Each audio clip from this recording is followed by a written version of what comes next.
السلام علیکم، کیسے ہیں آپ سب لوگ؟ امید کرتی ہوں خیر و عافیت سے ہوں گے جی۔ تو بھائی فرسٹ آف آل ڈیٹ رمضان المبارک کا سیکنڈ لاسٹ روزہ بہت بہت مبارک ہے آپ سب لوگ کو۔ اب آپ سب لوگوں نے کہنا ہے بھائی اس نے تو پکے ارادے کر لیے 29 روزے کے تو نہیں بھائی، اگر 30 بھی ہوں گے تو بھی رکھیں گے، لیکن اکارڈنگ ٹو دا روایت تو جو ابھی تک نوٹیفیکیشن آ رہا ہے اس کے اکارڈنگ تو کہہ رہے ہو 29 روزے ہی ہوں گے۔ خیر، ایپیسوڈ جو ہے وہ بہت ہی مزے کی ہونے والی ہے۔ آج کے ایپیسوڈ دھماکے دار بمباسٹک ایپیسوڈ ہوگی، بیکاز ریڈ دلہام بھی باہر کھڑا ہے اور حالے نے بھی ہم کو معاف کر دیا ہے۔ کئی طرح کے سوال پیدا ہو رہے ہیں، ان سوالوں کا جواب صرف اور صرف ناول پڑھ کر ہمیں ملے گا۔ تو بنا ٹائم ویسٹ کیے ہم لوگ چلتے ہیں ناول کی طرف اور ناول ریڈ کرتے ہیں اور پیارے پیارے کمنٹ کرتے ہیں اور لائک کر کے اپنا سبسکرائب کر دیتے تاکہ ہمیں ایسی مزیدار نئی ایپیسوڈ بھی جلد ملتی رہے۔ باقی انوشے کی صحت کے لیے بھائی دعا کریں، صحت تندرست رہے وہ، تو ہمیں ڈیلی ایپیسوڈ ملے۔ خیر، ایپیسوڈ اسٹارٹ کرتے ہیں، لیٹس سی دیٹ۔ عشق صحرا، صحرائے محبت سیزن 2، از قلم انوشے احمد، قسط نمبر 60۔ انکل، مجھے آپ سے مل کر بہت خوشی ہوئی۔ آپ کو پتہ ہے میں ہمیشہ سے ہی کسی مافیا ڈون سے ملنا چاہتی تھی۔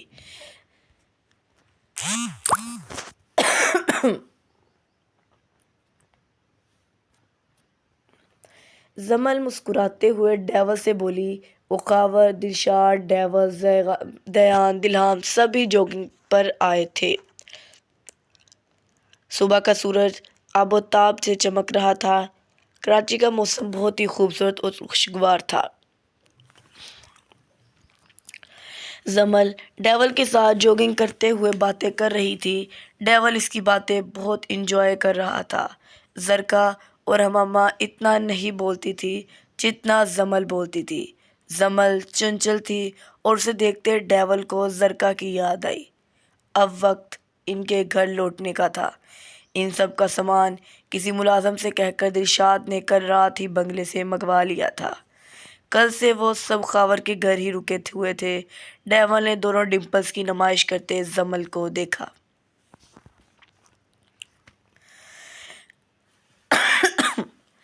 مجھے نہیں پتا تھا مافیا ڈون سے مل کر کسی کو خوشی ہو سکتی ہے۔ مجھے تو ہمیشہ یہی لگتا تھا کہ مافیا سے ہمیشہ لوگ ڈریں گے۔ ڈیول نے مسکراتے ہوئے کہا۔ ڈرے وہ جنہوں نے غلط کام کیے ہو، میں تھوڑی نہ کوئی غلط کام کرتی ہوں۔ اور بابا نے مجھے بتایا آپ تو اچھے لوگوں کو نہیں مارتے، ان کو مارتے ہیں جو برے کام کرتے ہیں۔ اور آپ کو پتہ ہے مجھے تو مافیاز ہمیشہ سے ہی پسند ہیں، زمل نے چہکتے ہوئے بتایا۔ زین بھائی، زیادہ تنگ تو نہیں کیا میری بیٹی نے آپ کو؟ بہت بولتی ہے، خاور دلشاد کے ساتھ جوگنگ کرتا ان کی ذمت آتا بولا۔ اپنے باپ کی بات سنتے زمل نے منہ بنایا۔ ڈیول نے مسکراتے نفی میں سر ہلایا۔ دلشاد نے مسکراتے زمل کے سر پر ہاتھ رکھا۔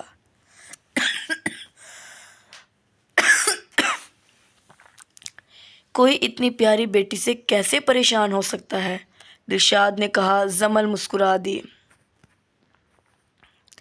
بالکل، میرے مہروئی نے پہلی دفعہ میرے دل کی بات اپنی زبان سے کی ہے۔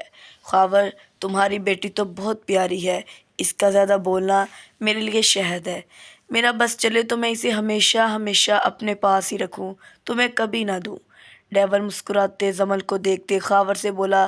زمل اٹھلائی۔ دیکھا آپ نے پاپا، ایسا کوئی شخص ہے ہی نہیں جسے میں پسند نہ ہوں، وہ مسکراتے ہوئے بولی۔ سب ہنس دیے۔ بالکل، آپ اتنی پیاری جو ہیں، دلشاد زندگی سے بھرپور مسکراہٹ کے ساتھ بولا۔ چلے یار بڑے پاپا، میں بہت تھک گیا ہوں۔ دلہام ہانپتا ہوا دلشاد کے قریب آتا گھٹنوں پر ہاتھ جمائے بولا۔ سب نے حیرت سے اسے دیکھا۔ دیان اس کے پیچھے سر نفی میں ہلاتا اس تک پہنچا۔ زیغم بھی دیان کے ساتھ تھا۔ مہدیر صبح صبح دہلیہ کو ڈرائیونگ پر لے کر گیا تھا سمندر دکھانے۔ کیا ہوا برخودار؟ دلشاد نے دلچسپی سے اپنے بھتیجے کو دیکھتے ہوئے پوچھا۔ بڑے پاپا، آپ کا شہزادے مجھے بھگا بھگا کر مار ڈالیں گا، مجھے نہیں ہونا اتنا فٹ، دلہام بے چارگی سے بولا۔ اسے جوگنگ کی عادت نہیں تھی اور وہ یہاں بھی دیان کے اصرار پر بے دلی سے آیا تھا اور آ کر جیسے اس نے گناہ کر دیا۔ دیان فٹنس کے معاملے میں بہت سخت تھا۔ دایان نے اسے گھور کر دیکھا۔ اس کو مارو گولی، یہ نہیں تم میرے شہزادے ہو، دلشاد نے خوشی سے اس کا بھیگا چہرہ دیکھتے کہا اور آگے بڑھتے اپنے ٹاول سے اس کی پیشانی سے پسینہ صاف کرنے لگا۔ سب نے یہ منظر محبت سے دیکھا۔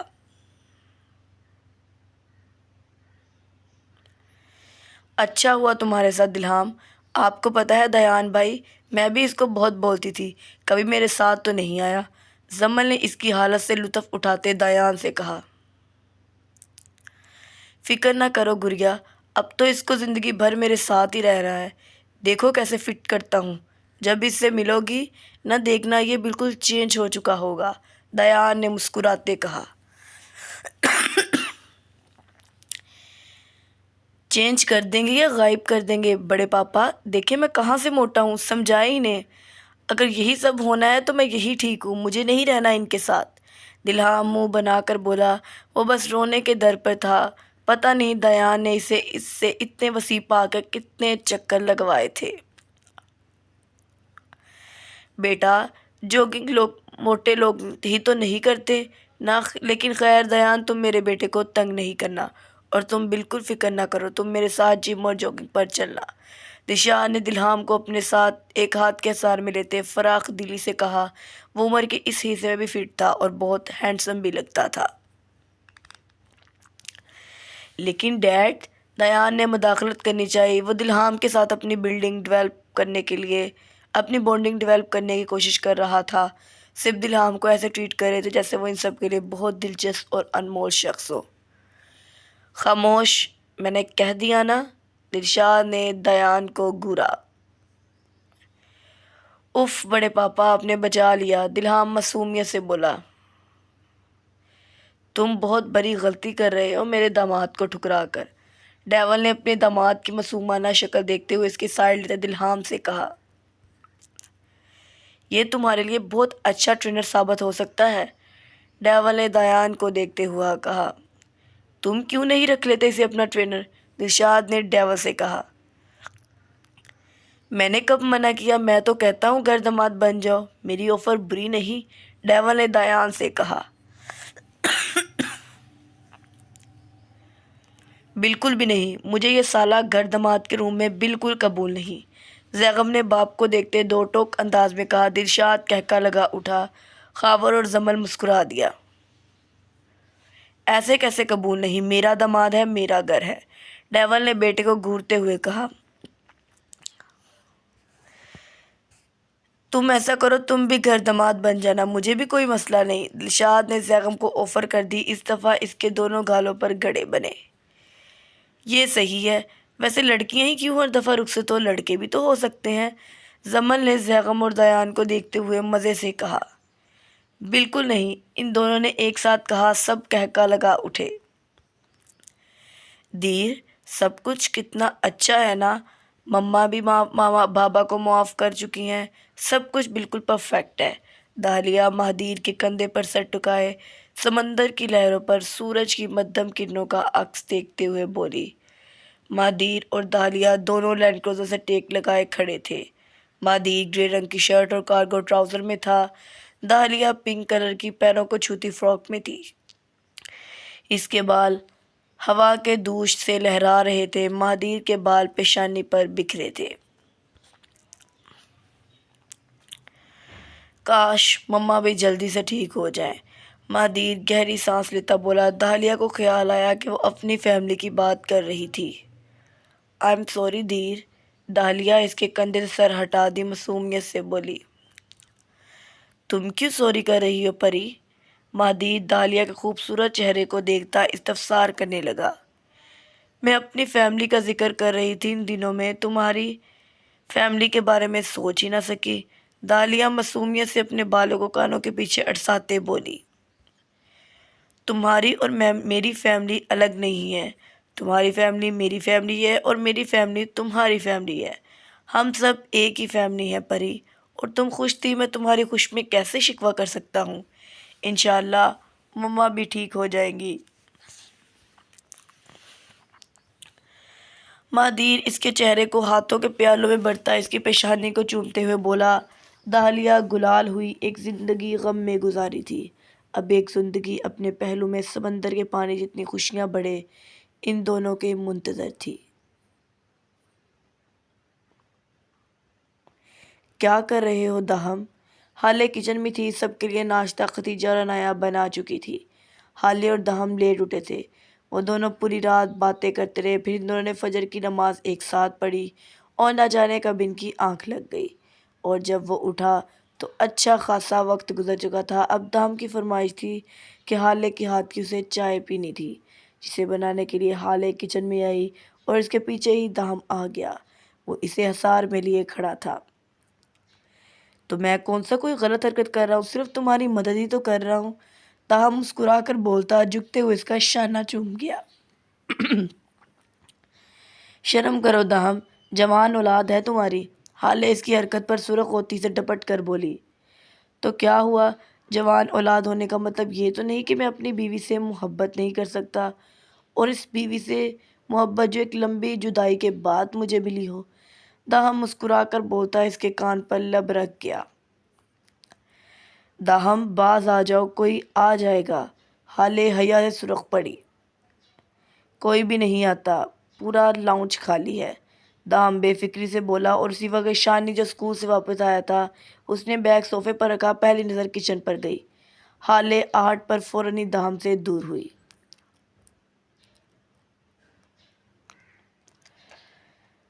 بیٹا کتنا شریف بنتا ہے یہ بات الگ ہے، وہ ہے نہیں، لیکن دہم انکل تو پورے ہی رومیو نکلے۔ شانی بڑبڑایا، اس نے ظاہر نہیں ہونے دیا اور مسکراتے ان دونوں کو سلام کر گیا۔ حالے پہلو بدلتی سے سلام کا جواب دے گئی، جبکہ دہم گہری سانس لیتا، شانی کو دیکھتا، لاؤنج پہ آتا، صوفے پر بیٹھا۔ کیا ہوا؟ ایسے کیا دیکھ رہے ہو؟ دہم شانی کی نظروں کو خود پر مرکوز سوال کرنے لگا۔ وہ سمجھ چکا تھا وہ اسے کیوں دیکھ رہا تھا۔ ویسے انکل، اگر آپ برا نہ مانے تو ایک بات کہوں آپ کے بیٹے کے متعلق، بلکہ میں آپ کو ایسی بہت ساری باتیں بتا سکتا ہوں جو آپ کو مستقبل میں ضرورت پڑے گی بیٹے کو سدھارنے کے لیے، شانی نے کہا۔ دہم نے دلچسپی سے اسے دیکھا۔ سدھارنے کے لیے؟ دہم نے سوال کیا۔ شانی نے سر اثبات میں ہلایا۔ مطلب اس کا بیٹا بگڑا ہوا تھا؟ میں سننا چاہوں گا، دہم اسے اپنے قریب بیٹھنے کا اشارہ کرتے ہوئے بولا۔ حالے تب تک شانی کا جوس اور دہم کی چائے لیے لاؤنج میں داخل ہوئی۔ شانی نے حالے کے ہاتھ سے مسکراتے ہوئے جوس کا گلاس تھامتے اس کا شکریہ ادا کیا۔ دہم نے مسکراتے ہوئے چائے کا کپ تھاما۔ حالے واپس کچن میں چلی گئی۔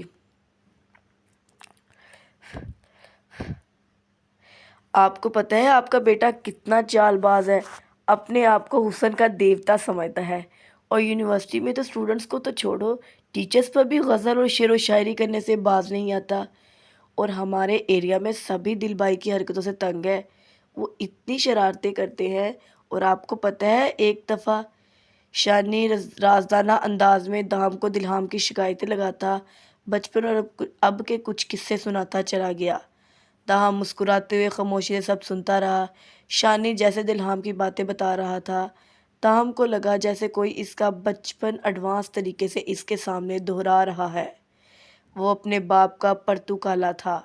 دہم شانی کے منہ سے دلہام کی شرارتوں کے قصے سنتا کہکا لگا اٹھا۔ کافی دنوں بعد وہ کھل کر مسکرایا تھا۔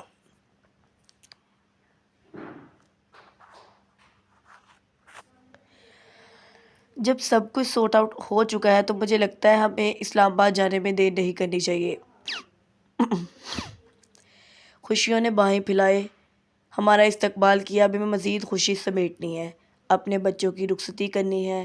جیک نے بتایا ایبک اشمل کی شادی اشر کے ساتھ کرنا چاہتا ہے، ان دونوں کو بھی اس بات پر کوئی اختلاف نہیں۔ ڈیول نے ڈائننگ ٹیبل پر سب کے ساتھ کھانا کھاتے ہوئے بات کا آغاز کیا۔ دہم اور دلہام کے درمیان کوئی بات نہیں ہوئی تھی، وہ بس خاموش نظروں سے ایک دوسرے کو دیکھ رہے تھے۔ ڈیول کی بات پر سب ہی متوجہ ہوئے۔ دیان، مہادیر اور زیغم تینوں کے چہرے پر زندگی سے بھرپور مسکراہٹ دوڑ گئی۔ بچپن سے وہ لوگ شادی شدہ کہلاتے تھے اور اب فائنلی شادی شدہ بننے والے تھے۔ ان تینوں کے چہرے پر مسکراہٹیں تو چیک کریں بھائی۔ دہم نے گلا کھنکارتے تینوں کی مسکراہٹیں نوٹ کرتے انایا، ختیجہ، خاور، ہالے، ڈیول، دلشاد سب ہی مسکرا دیے۔ شکر ہے فائنلی ہمارا بھی سوچا گیا۔ ویسے تو دیانہ کی رخصتی ہو چکی ہے، لیکن پھر بھی وہ اپنے میکے میں ہی رہتی ہے۔ اب میں آفیشیلی رخصتی چاہتا ہوں، زیغم نے کمانڈ اٹھائی سے پہلی دفعہ بھی باقی کا مظاہرہ کرتے کہا۔ دلشاد اور دیان نے اسے گورا، البتہ دیانہ جھنپ گئی۔ آپ کی اور میری کنڈیشن کتنی سیم ہے بھائی، مہدی نے بھی ٹھنڈی آہ بھرتے دہلیہ کو اپنی نظروں کے حصار میں لیتے کہا۔ دہلیہ شرما کر اپنی پلیٹ پر سر جھکا گئی۔ دام اور دلہام نے خاموش نظر سے ایک ساتھ مہدیر کو دیکھا۔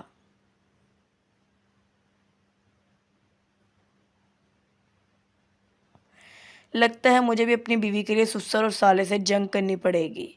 مہدیر ان دونوں کی نظریں خود پر محسوس کرتے بڑبڑا کر رہ گیا۔ ہالے، تم کب تک جاننا چاہتی ہو؟ دشان نے ہالے سے استفسار کیا۔ دلہام نے خاموش نظر سے ماں کو دیکھا۔ ہالے نے ایک نظر دلہام پر ڈالی، وہ مسکرایا اور آنکھوں سے ہاں کا اشارہ کر گیا۔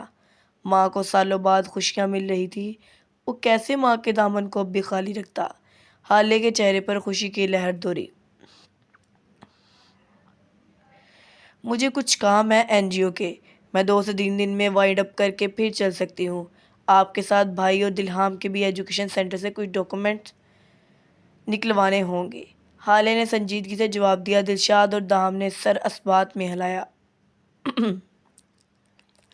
ڈیڈ، میں، آپ اور مہدیر چلتے ہیں، کیونکہ دلکش پھپھا کا ٹریٹمنٹ سٹارٹ ہو چکا ہے۔ مجھے لگتا ہے ہمیں وہاں ہونا چاہیے۔ باقی دلشاد، ڈیڈ، دام انکل پوری فیملی کے ساتھ بعد میں آ جائیں گے۔ زیغم نے باپ کو دیکھتے مداخلت کی۔ ڈیول نے سر اثبات میں ہلایا۔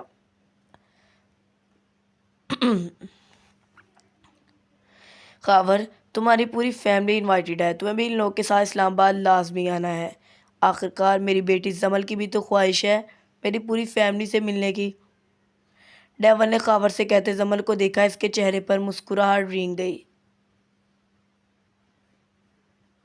Thank you so much uncle, you are the best papa, you are the best. Papa ہم لوگ جائیں گے نا؟ زمل نے چہچہاتے ڈیول کا شکریہ ادا کرتے باپ سے استفسار کیا۔ خاون نے سر اثبات میں ہلایا۔ مجھے تمہاری بیٹی بہت پسند ہے خاور، میرا دل چاہ رہا ہے اسے اپنے پاس ہی رکھ لوں۔ ڈیول بے ساختہ بولا۔ خاور مسکرا دیا۔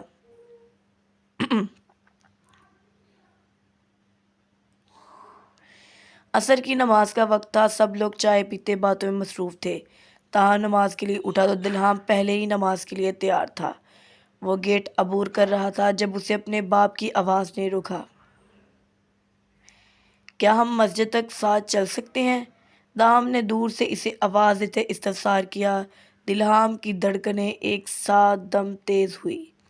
وہ پلٹا، باپ کو دیکھتا، اس نے آہستگی سے سر اثبات میں ہلایا۔ دام کے چہرے پر بھی مسکراہٹ پھیل گئی۔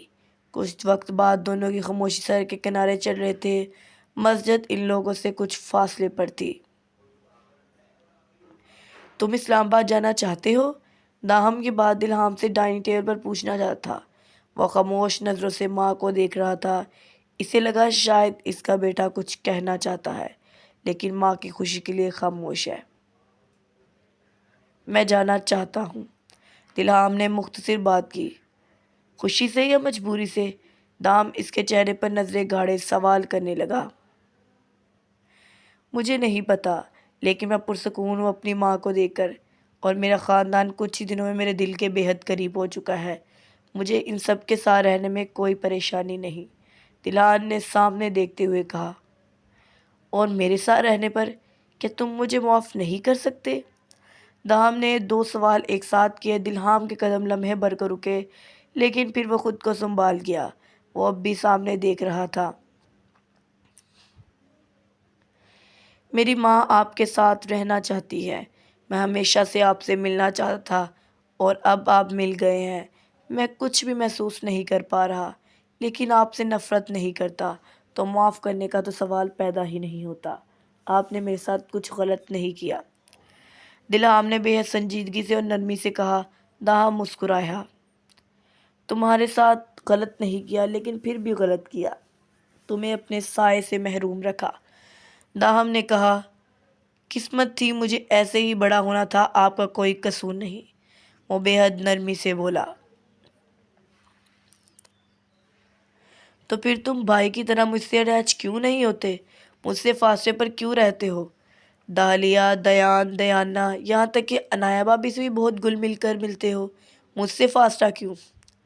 دام نے رکتے ہوئے سوال کیا۔ اس کے قدم روکنے پر دلہام نے بھی مجبوراً اپنے قدم روکے۔ میں آپ سے جھوٹ نہیں بولوں گا، میں عام بچوں کی طرح اپنے باپ کو دیکھنا چاہتا تھا، ان کی محبت چاہتا تھا، ان کی شفقت چاہتا تھا، لیکن میں نے رات بھر اپنی ماں کو روتے ہوئے دیکھا۔ پہلے مجھے سمجھ نہیں آتا تھا وہ کیوں روتی ہے، انہیں کہاں درد ہوتا ہے، کون سی بیماری ہے جو انہیں رلاتی ہے، لیکن جیسے میں بڑا ہونے لگا تو مجھے معلوم ہوا کہ ان کے رونے کی وجہ آپ ہے۔ وہ آپ کو یاد کرتی ہیں۔ مجھے آپ سے شکوے شکایتیں ہونے لگی، لیکن میں پھر بھی آپ سے ملنا چاہتا تھا۔ امی نے کبھی مجھے نہیں روکا، نہ آپ سے ملنے پر، نہ میرے خاندان سے ملنے پر۔ آپ کہاں رہتے ہیں مجھے پتہ نہیں تھا۔ مجھے آپ سے ملنے کی خواہش تھی، مگر ہمت شاید نہیں تھی۔ میں اپنے خاندان سے ملا، دالیہ، دیانا، اپی، دیان بھائی، بڑے پاپا، بڑی ماما، سب سے، اور میں نے انہیں جانا، سمجھا۔ وہ لوگ برے نہیں تھے، ہو بھی نہیں سکتے۔ خواتین تو نہایت ہی نرم دل تھی، مجھ سے داجان بھی محبت کرتے تھے۔ دیان بھائی ہمیشہ مجھ سے الجھتے رہتے، لیکن انہیں میری بہت فکر ہوتی تھی۔ جب ہم اٹلی میں کڈنیپ ہوئے، میں نے ان کی آنکھوں میں اپنے لیے فکر دیکھی۔ وہ اکثر آپ کو یاد کرتے رہتے، بڑے پاپا سے الجھتے رہتے۔ میں سمجھ نہیں پاتا تھا کہ وہ باپ سے بڑھ کر چاچو کو کیسے چاہتے ہیں، اور بڑے پاپا کو تو میں نے آفس میں اکثر روتے ہوئے دیکھا تھا۔ وہ آپ کی تصویر کو سینے سے لگائے روتے تھے، لیکن نہ جانے کون سی رکاوٹ تھی کہ وہ اس بات کو تسلیم نہیں کرنا چاہتے تھے کہ وہ آپ کو یاد کرتے ہیں، آپ سے محبت کرتے ہیں، آپ کو اپنی زندگی میں واپس چاہتے ہیں۔ 20 سالوں میں شاید وہ پتھر بن چکے تھے، اس لیے وہ اپنی انا کی دیوار نہیں مٹانا چاہتے تھے، شاید اس لیے، لیکن میں نے اپنے خاندان کے جس فرد کو دیکھا، اس نے آپ سے محبت کی۔ سب کی زندگیاں خالی تھی، یہاں تک کہ زین انکل، زیغم بھائی اور ان کی فیملی کو بھی دیکھا تھا، سمجھنے کی کوشش کی۔ میری ماں، میرا خاندان، زین انکل کا خاندان، سب کی زندگیاں ادھوری تھی، سب کی زندگی میں ایک خلا باقی تھا۔ ان سب کی زندگیاں الگ تھی مگر ادھوری تھی، لیکن وجہ صرف ایک تھی جو مجھے سمجھ آ گئی۔ داہم نے دلہام کے آگے بولنے کا انتظار کیا، لیکن وہ خاموش ہو گیا۔ پہلی دفعہ اس نے نظریں اٹھا کر اپنے باپ کو دیکھا۔ اس کی آنکھوں میں جو کچھ تھا، جو چمک رہا تھا، اس چمک میں دام کا عکس بن رہا تھا۔ کیا؟ دام نے تجسس سے استفسار کیا۔ آپ۔ سب کی زندگیوں میں ایک خلا تھا جو وہ آپ تھے، سب کے غم دکھ آنسو آپ سے جڑے تھے۔ شاید ہی آپ کی وجہ سے تھا کہ 20 سال پہلے ان سب کی خوشیاں آپ سے جڑی تھی۔ میں بہت حیران ہوا، ایک شخص سب کی زندگیوں میں ایسے کیسے اثر انداز کر سکتا ہے؟ اس کا ہونا خوشی اور اس کا جانا غم، اور صرف کسی ایک شخص کے لیے بھی نہیں بلکہ خاندانوں کے لیے۔ اس کہانی کے ہر کردار نے آپ سے بے انتہا محبت کی، اور مجھے پہلی دفعہ یہ محسوس کر کے آپ پر فخر ہوا کہ میں آپ کا بیٹا ہوں۔ وہ بول کر خاموش ہو گیا۔ دام اس کی باتیں غور سے سنتا رہا، اس کی دھڑکنیں معمول سے تیز تھی، آس پاس کا شور بھی اسے سنائی نہیں دے رہا تھا۔ اور تم تو اس کہانی کے مرکزی کردار ہو، مجھے بتایا بھائی نے، تمہاری وجہ سے سب ایک دفعہ پھر مسکرانے لگے تھے۔ وہ کہتے ہیں تم میرا عکس ہو، میں جاننا چاہتا ہوں تمہارے لیے میرا کیا مقام ہے۔ اگر تم میری وجہ سے کبھی بھی دکھے ہوئے ہو تو میں تم سے معذرت چاہتا ہوں، لیکن میری خواہش ہے کہ تم مجھے دہلیہ کی طرح بابا بولو۔ میں تم سے ویسے ہی محبت کرنا چاہتا ہوں، یا شاید دہلیہ سے بھی زیادہ، لیکن تمہارا مجھ سے کھچا کھچا رہنا تمہاری طرف بڑھنے سے مجھے روک رہا ہے۔ دام نے گہری سانس لیتے کہا، مجھے آپ سے کوئی شکایت نہیں، لیکن شاید مجھے وقت چاہیے۔ دلہام گہرا سانس لے کر بولا۔ دام نے لب کچلے۔ دلہام آگے بڑھنے لگا تو دہام بھی اس کے ساتھ چل رہا تھا۔ دونوں کے درمیان پھر ایک خاموشی کا ایک لمبا وقفہ آیا۔ دلہام ایک سٹور پر رک گیا۔ سامنے ہی روڈ کے پار مسجد تھی۔ دہام مسجد کو دیکھتے آگے قدم بڑھ رہا تھا کہ سامنے سے آتے ٹرک کو اس نے نہیں دیکھا۔ دلہام کی بلاواسطہ نظر دہام کی تلاش میں اٹھی۔ بابا! دلہام کی چیخ گونجی، شور یکدم تھم گیا، شاید کسی کی سانسیں بھی۔